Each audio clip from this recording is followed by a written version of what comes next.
Время перезаряжания 6 минут.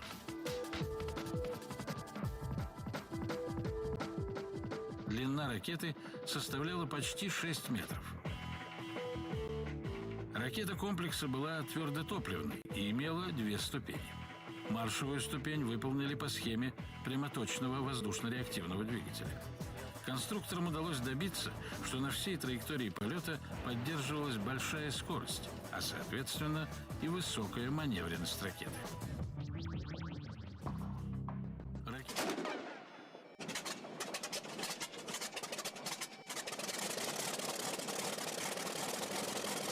Hey everybody, welcome back to Trey's Models.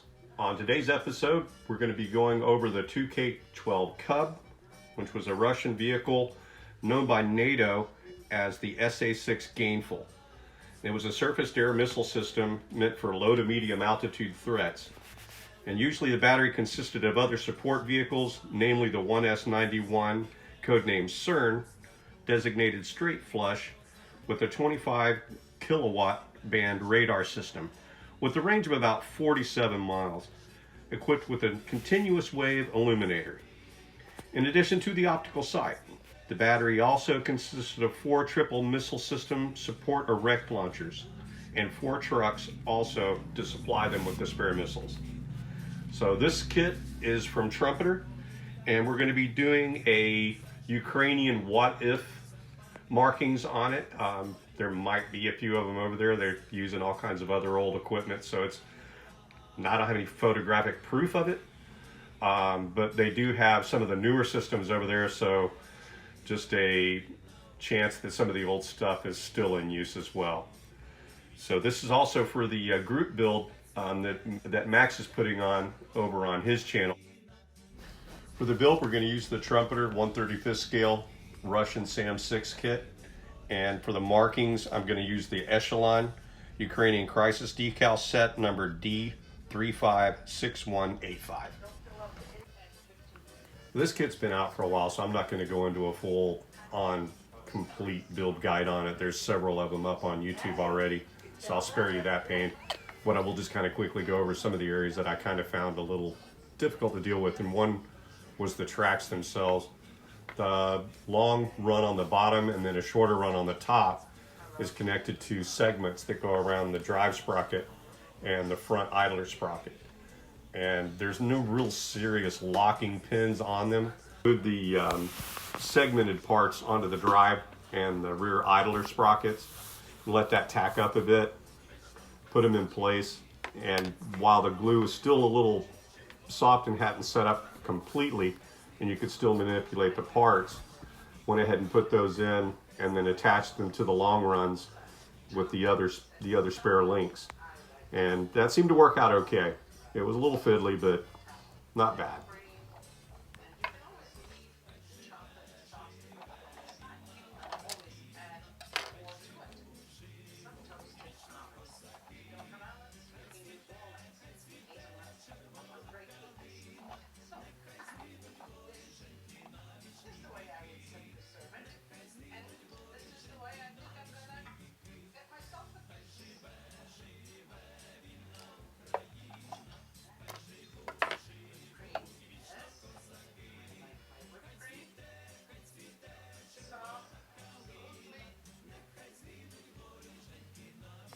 Holo system and the tracks all together.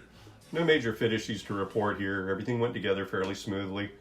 Then I went on to the turret with launch rails and ran into a problem of my own creation because I did not pay close attention to the instructions, and these launch rails are site specific. So be forewarned, pay close attention if you're building one of these, because the center one has the location point for the lowering and raising geared mechanism, and if you get that wrong and put the side rails that have the attachment points for the uprights, then you obviously you're gonna have problems. And because I goofed up, I had to completely putty over the hole and make a new one because there was no going back and taking that assembly apart. The glue had set up on it for too long.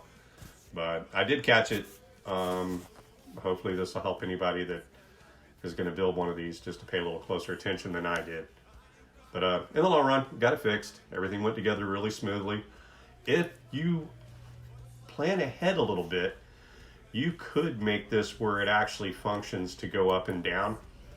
The pins going through the rotating plate, all you'd have to do is put a backing plate on those to hold it into place if you wanted to go that far forward. The only thing you wouldn't be able to do is the cradle that holds the missiles in the transport position are different than they would be in the launch position. So that would be the only block into making that look authentic if you wanted to make it where it was actually functional.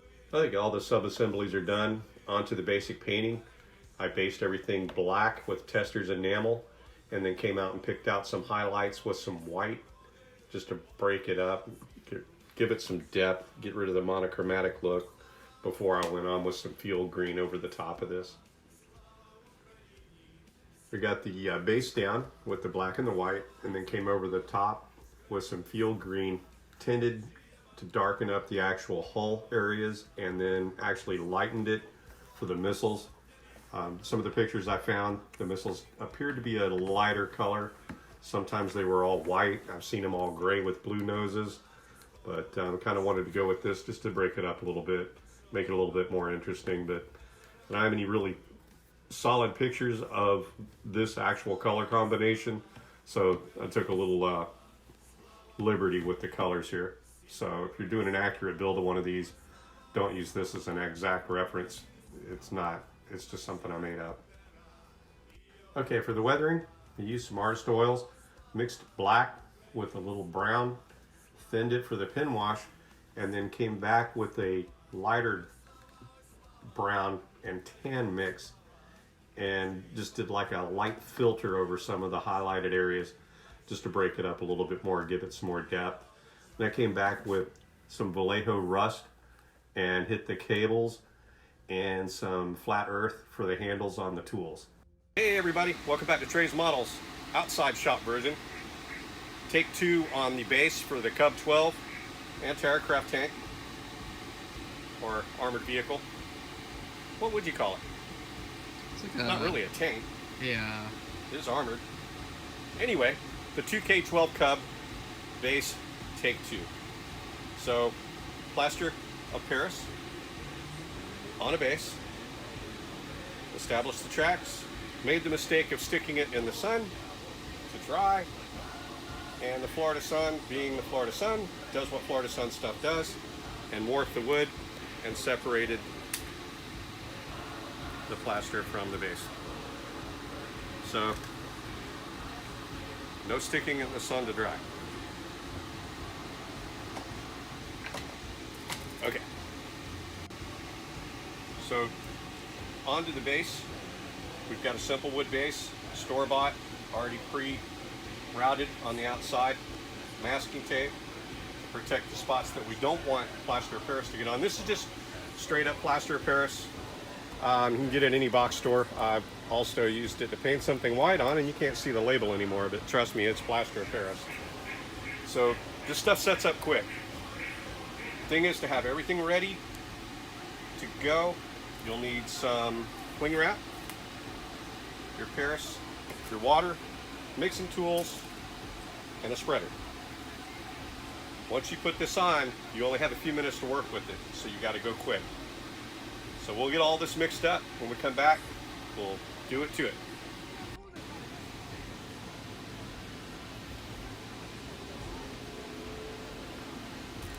A little tighter.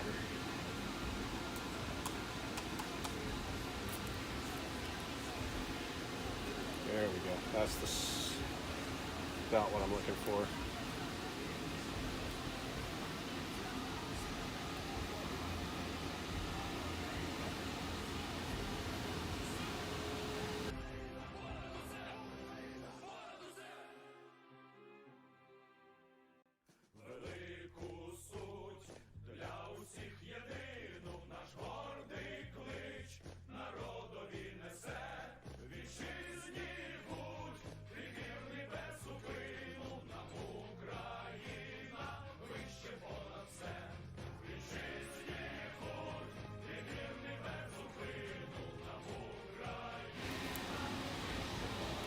Gently lay it over.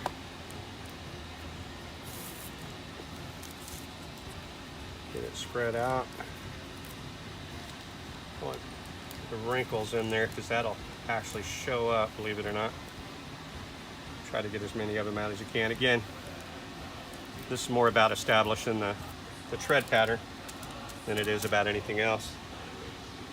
And then we kind of want to set it in about this way, coming from right to left. So it's just a matter of getting it pressed down in.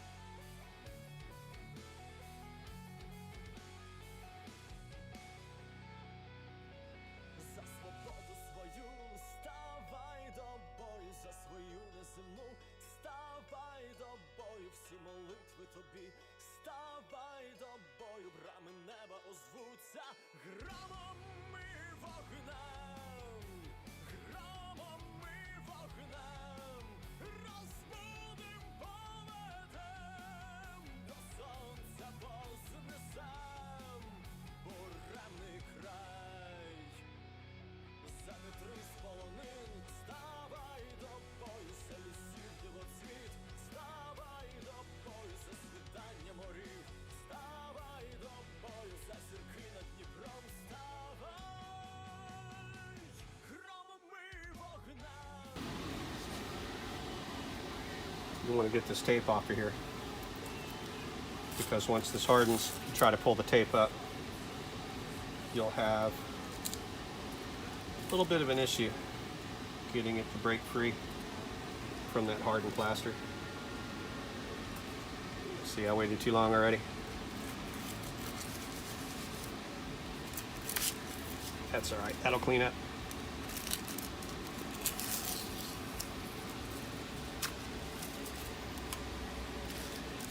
There we go. Clean up the edges a little bit. It's going to be painted anyway, so it doesn't need to be a completely sharp, defined line.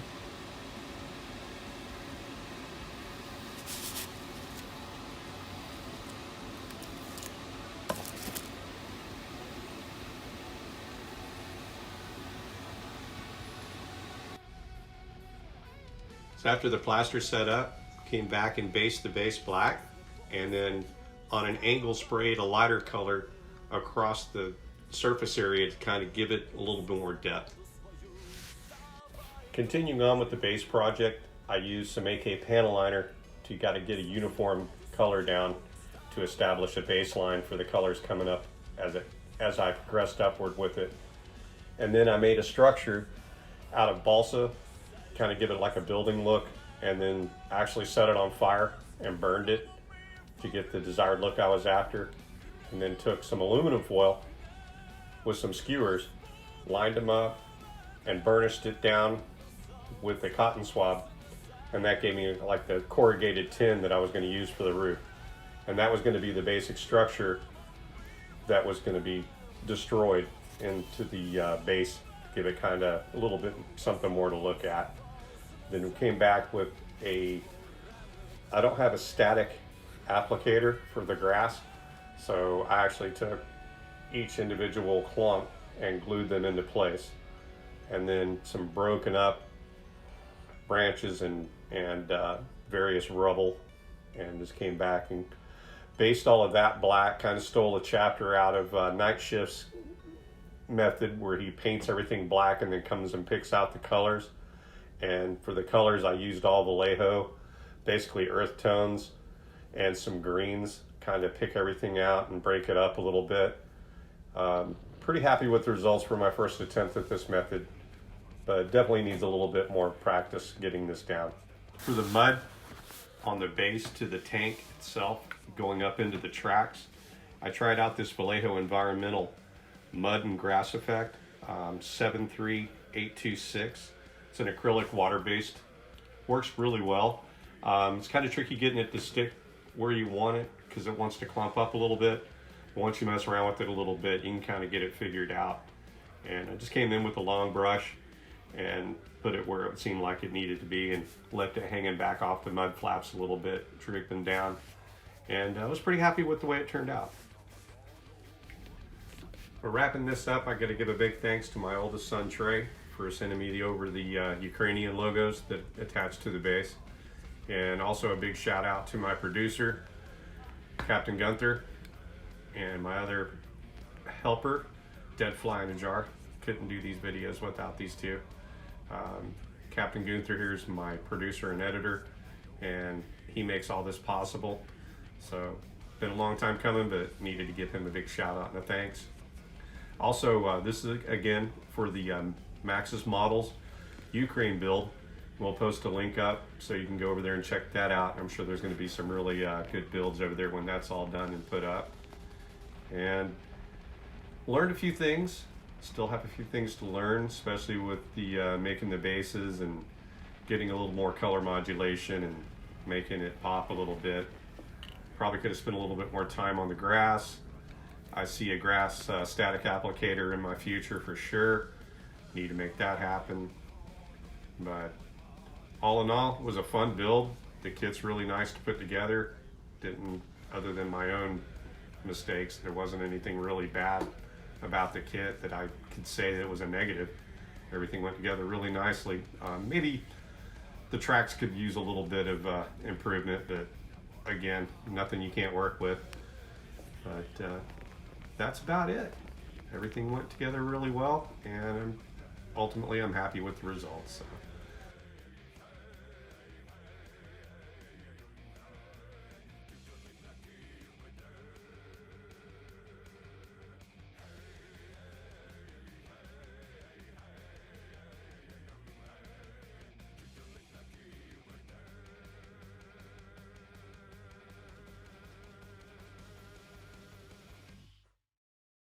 Well, thanks for watching. Please hit that like button and subscribe. And I hope y'all enjoyed the video. Y'all be good to each other, and we'll see you on the next one.